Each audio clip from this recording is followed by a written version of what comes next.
Right now on the National Weather Desk, tracking Lee. The hurricane is now a monster Category 5 storm. Its exact path still uncertain. This is like the 9th most potent storm that we've ever seen here. We'll also look back on hurricane history, from the rare storms to make landfall in New England to the 2017 season that featured multiple major storms. Also, a look at how school systems across the country are dealing with the record heat. Just a couple of hours of cooling time is really all we need to survive. How much wind does it take to move certain objects? It all comes down to math. Well, there's a handy little formula that you can use to compute it yourself. And the new methods some orchards are using to make sure apples are ready to eat. To reflect that direct sunlight so that they don't sunburn. From our nation's capital, this is the National Weather Desk. Good morning and welcome to the National Weather Desk. I'm meteorologist Matt Ritter. Hurricane Lee is now a powerful Category 5 storm, the first to be that strong since Ian of last year. Lee now has maximum sustained winds of 165 miles per hour. And the question this morning remains, where will Lee's track take it as it approaches the United States? Meteorologist Brian Vandegraff is tracking Lee for us this morning. Brian, what's the latest from the Hurricane Center? Well, I'll give you the very latest here, Matt, as we get you going. 165 miles per hour, as you said, sustained, but gusts to 200. This thing just blew up in the last 24 hours. Hurricane hunters are out flying through it right now, moving to the west-northwest at about 14 miles per hour. It is making this trek that'll bring it just north of the Leeward Islands and down through the Caribbean over towards north side of Puerto Rico, north of Dominican Republic, and just to the east of the Bahamas. All guidance indicates that it's going to make a turn to the north and work its way up the eastern seaboard. How close it gets to the eastern seaboard we're watching right now. The closest it gets to land seems to be up towards the New England area, but still many days between now and then. The biggest concern would be dangerous rips, currents, and dangerous surf up and down the eastern seaboard. Matt? As Brian said, some models suggest Lee could, and we stress could, impact New England. And if that happens, it would be quite unusual. But as meteorologist Ryan Munn says, if history is a guide, the area could be due for one. Hurricane season in the Atlantic Basin starts on June 1st. However, it peaks around this time of the year in early to mid-September. Since 1900, there have been 9 Category 1 hurricanes or stronger to make direct landfall in some portion of the New England coastline. Here's a look at Hurricane Bob, which was the last hurricane to make landfall in New England in Newport, Rhode Island as a Category 2 hurricane with sustained winds of nearly 100 miles per hour.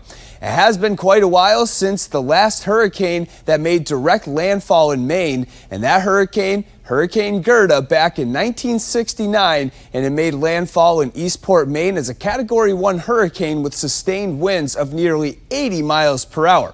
If you include tropical storms, there have been several more tropical systems that have made landfall in New England since 1900, 25 to be exact. And over in the Pacific, Hurricane Hova is spinning about 680 miles southwest of Cabo San Lucas. While it's not a threat to land, the storm did do something so unusual, it warrants an explanation. Here's meteorologist Ryan Mirando.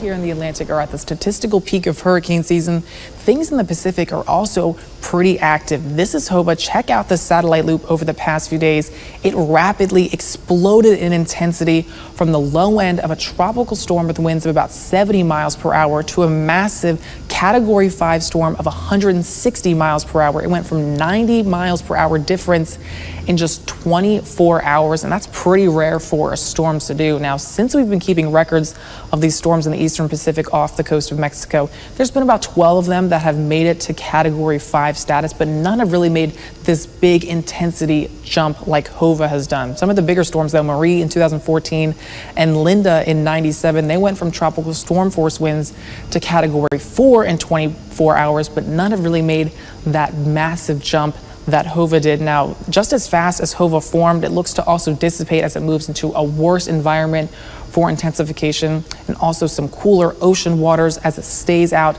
in the open waters of the Pacific.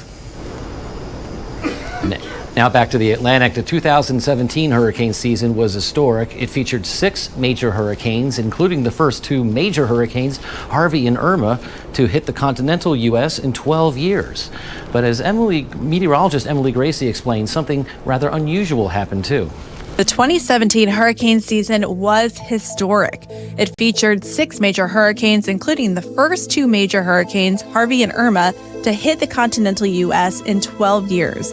On September 8th of that year, something very unusual happened. 3 simultaneous hurricanes spinning all at once. Katia on the left in the Gulf, the massive Category 5 Irma in the middle, and Jose on the right. At the time of this image, all 3 storms were threatening land. Irma would cause widespread destruction on many Caribbean islands as well as Florida. Later that same month, Hurricane Maria, another Category 5, also devastated many islands, including Puerto Rico. The dangerous heat of the summer of 2023 just won't quit. The heat wave continues for many today. More than 60 million Americans will be under heat advisories today from Texas to New England. This comes a day after more than 60 cities set record high temperatures yesterday. Students in Massachusetts aren't used to being in class when temperatures are in the upper 90s. Many schools in Boston now have air conditioning, but that's not the case in the rest of the state. Several schools without air conditioning are either closed or are closing early. And in New Jersey, students at Rutgers University moved into dorms this week that are not air conditioned. They say they are using multiple fans to try and keep cool, but it doesn't always work. Well, severe storms moved through the mid-Atlantic region yesterday. Our station's helicopter in Washington, D.C. took this fantastic shot of downpours near Dulles Airport in Virginia. The storms also produced hail and damaging winds. Well, the advent of smartphones means urgent weather alerts are now just a notification away. That wasn't the case in 1998 when severe storms moved into the Syracuse region, leaving 3 people dead amid the destruction. But as Matt Mulcahy reports, thanks to technology, things are now very different. It changed my thinking about a lot of different things. Meteorologist Josh Kozlowski was days away from starting his sophomore year of high school the night the storm hit. And there's no power, there's no internet, you're just living life. It makes you think. You take for granted every single day we have now portable computers in our pockets that we check every minute or so, a couple minutes, linked up to our friends and family.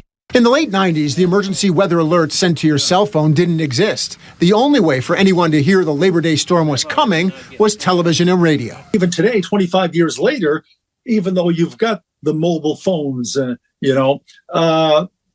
it's tough to alert people on an actual severe weather event. Former CNY Central Chief Meteorologist Wayne Mahar was forecasting the night of the storm, now known as a derecho for its intense, fast-moving, straight line of winds. Meteorologist Peter Hall was also at CNY Central hours before the storm came off Lake Ontario. He says today we have 2 big advantages that could have saved lives back then. Well, back in 2012, 2013, something called dual pole radar was upgraded to all the National Weather Service radars across the country. What does this mean? Well, you can actually see debris inside clouds. That would be indicative of a tornado. When you combine the fact that cell phone alerts will go off, that we have better technology, better computer models, there's at least going to be a larger lead time to some of this, hopefully, so that the loss of life might hopefully be lower. These are photos that I remember very well. Like the obsolete camera that took them, old technology has made way for new, and it helps meteorologists keep us a little safer. When neighbors are interviewed after a storm is, I quote, "I never knew it was going to be this bad. I didn't think this was going to be like this." Think about how bad this damage was, and it could certainly happen again in the future. And I never want somebody to think this is one-time fluke event. This will never happen again. We'll never see storms of this caliber. Yes, we could. Yes, we could. Hong Kong is underwater this morning, paralyzed by the heaviest rainfall there since 1884. That's 1884. Metro stations are underwater, drivers were trapped on roads, and people have been urged to stay home. More than 6 inches of rain fell in just 1 hour from 11 p.m. Thursday until midnight. As some parts of the city reportedly saw nearly 20 inches of rain in 24 hours. And in Greece, more than 1,800 people have been rescued from severe flooding. The high water turned many villages into virtual lakes. Many people are still trapped in their homes, and some parts of the country have seen more than 6 feet of rain. And coming up on the National Weather Desk, we'll find out how meteorologists are able to determine wind strength and speed.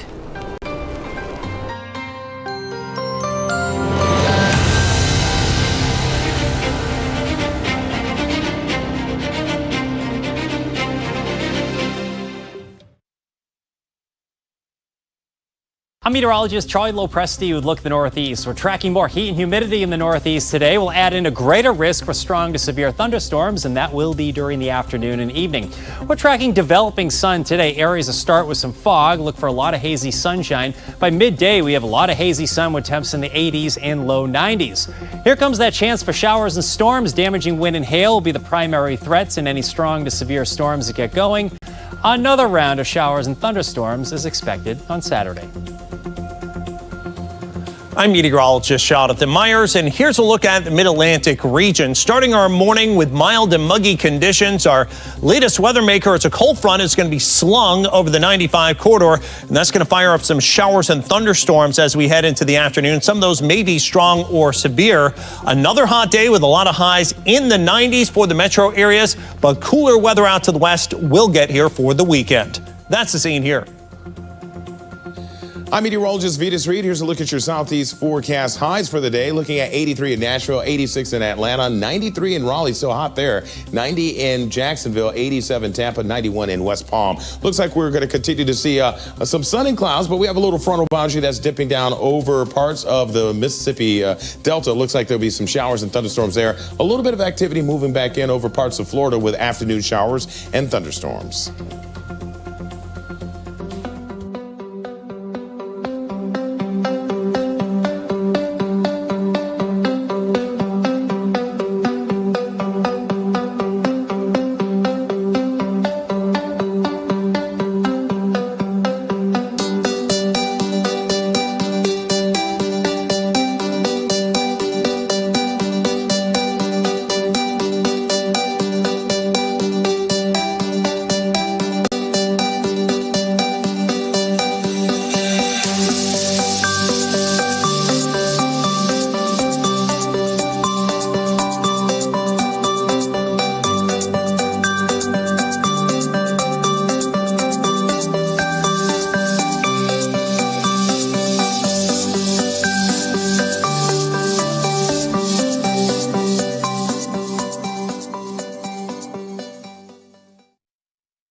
You are watching the National Weather Desk. A few minutes ago, we looked at the impact this week's heat wave is having on schools in the Northeast, but it's also an issue in the Great Lakes region, where late summer heat is even more unusual.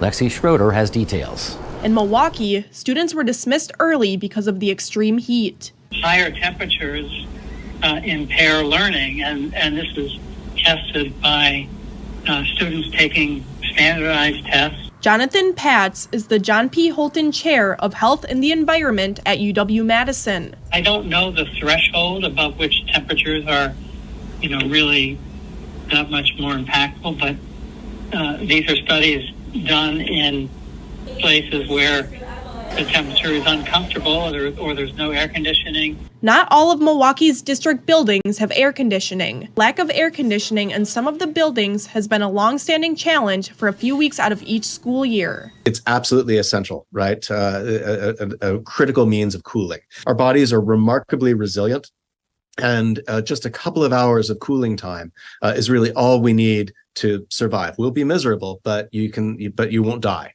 The district provided some tips for parents and students when preparing for the heat. All students should carry a full water bottle to and from school. Dress for the weather by wearing lightweight and light-colored fabrics.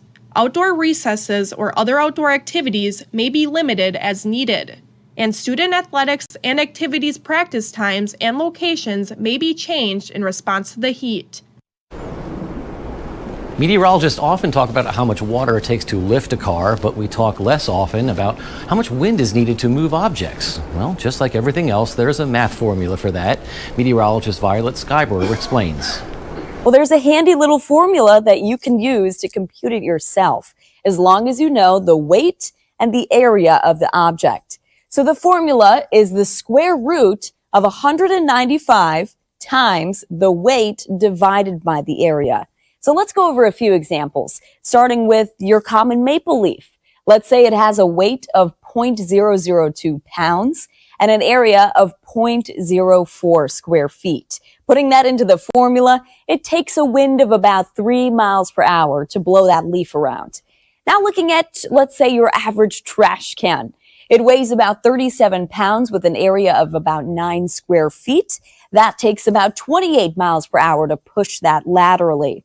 Looking at a common average person, let's say they weigh about 175 pounds with 7.7 square feet of area. That takes about 67 miles per hour to move a person, which is the same level as, let's say, severe wind gusts from a damaging thunderstorm. That can not only move a person, but can also cause damage to housing and even some trees down as well. Now let's look at a car that's parked, not driving. So how much wind does it take to actually move a car when it's at standstill? Let's say it has a weight of 2,800 pounds with an area of 69 square feet. Putting that into the formula, it takes about 90 miles per hour to move a car, which is usually with straight-line wind gusts from a line of thunderstorms, maybe a hurricane, even a tornado, some very potent weather systems you would need to be able to move a car like that with 90 miles per hour.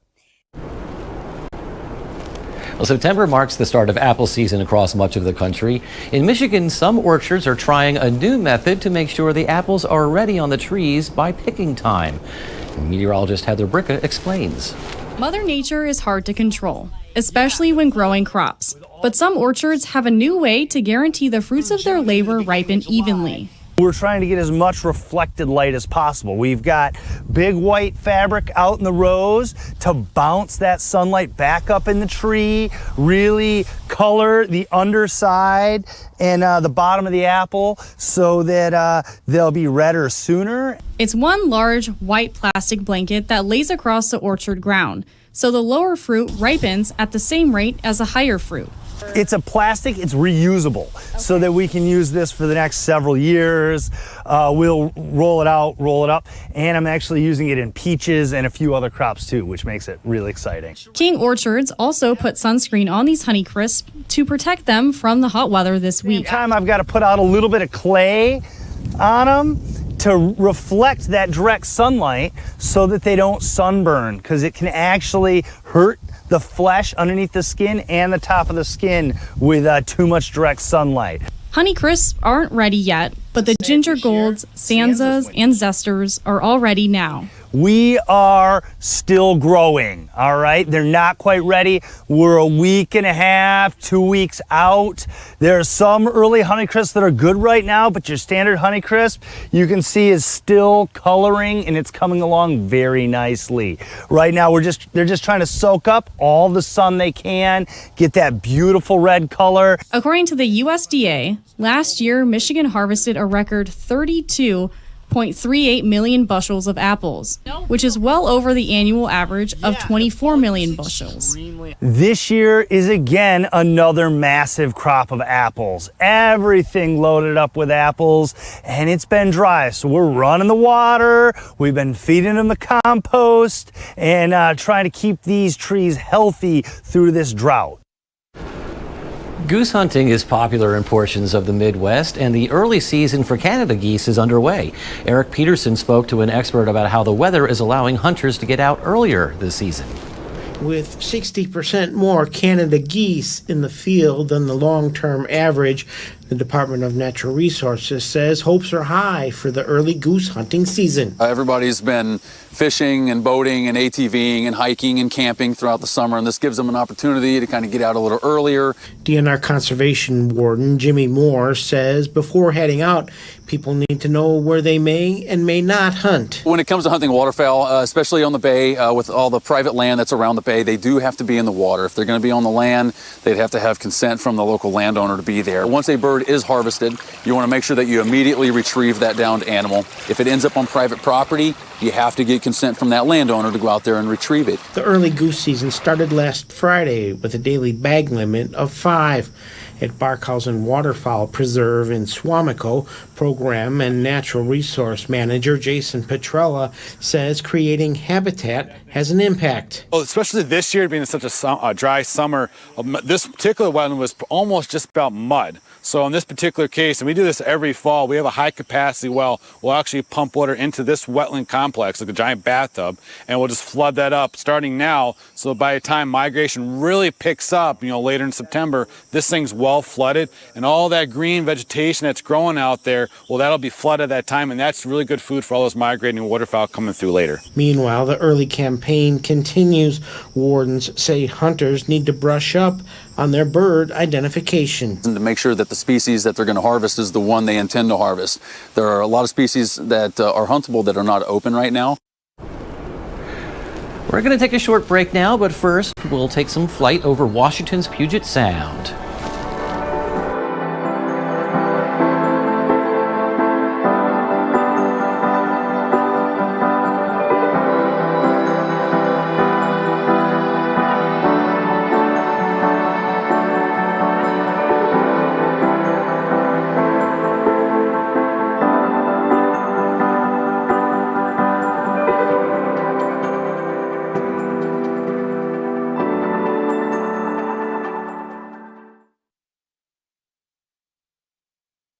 Good Friday morning, everyone. I'm meteorologist Andrew Buck-Michael taking a look at the weather that you can expect across the Midwest for today and your weekend. Got a little bit of light rain across the Ohio Valley, but a lot of the Midwest dealing with a mix of sun and clouds for the weekend. Heading into your Saturday, got some rain moving its way into the northern plains there, and temperatures running a little cooler than normal for most of the Midwest. That rain continues to drift its way to the south and east as we head into Sunday. And look at that, highs in the 60s to the north. Good morning, I'm meteorologist Alex Garcia. Here's a look at your regional weather. We're starting off a little warm and a little humid all the way from Texas, all the way back up into Oklahoma. But take a look at that Amarillo temperature at 68 degrees. Arkansas coming in at about 70. You got a little bit of a system going through. You'll see a nice little mesoscale system dive down through Louisiana with some rain. Everybody else looks like it's going to stay pretty dry and pretty hot. I'm meteorologist Alex Garcia. That's a look at your regional weather. Well, hi there, everybody. TGIF. I'm meteorologist Shannon O'Donnell. This Friday out west continues to look extremely quiet. Most of the summer season, we've been stuck in the fog around the Golden Gate Bridge. Highs just in the upper 60s later today in the city by the bay versus 103 out of Vegas and 110 in Phoenix. Perfect in the Pacific Northwest with 70s in Spokane. Same goes for Seattle and Portland. Next weather maker, just a few showers moving through Montana. And that's the scene from here.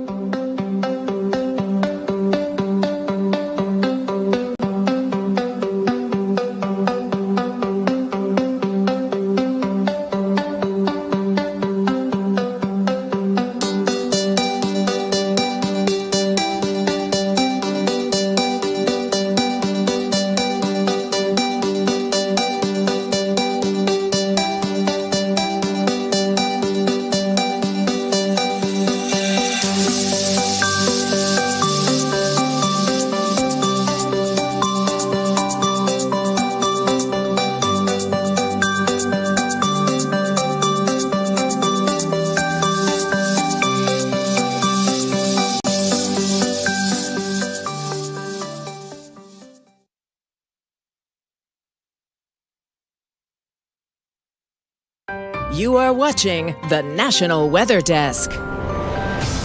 Some say the most wonderful time of the year starts with football season. Meteorologist Katie Morgan has this weekend's football forecasts. Let's talk about some of our games of the week, and we're going to start out in Boulder, Colorado. We've got Nebraska in town taking on Colorado, temperature 80 with plenty of sunshine for the day. Then we head to Ann Arbor, Michigan, where UNLV will be in town taking on Michigan here with temperatures in the low 70s. And big game in Alabama, Tuscaloosa to be exact, Texas taking on Alabama. We will find temperatures in those 80s with a mix of clouds and sunshine early on for the game. As far as our NFL games of the week, week 1, we are ready to go. Packers in town taking on the Bears in Chicago. Temperature around 72 with plenty of sunshine. May run into a few thunderstorms here, isolated at best for the Raiders Broncos game with temperatures hovering in those upper 70s. And heading out to Massachusetts, Foxborough. Eagles in town taking on the Patriots with temperatures hovering right around 80.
Thank you for joining us. Monday on the National Weather Desk, we'll look at the best ways you can take to protect your pets during severe weather events. Have a great weekend, and we'll see you back here on Monday.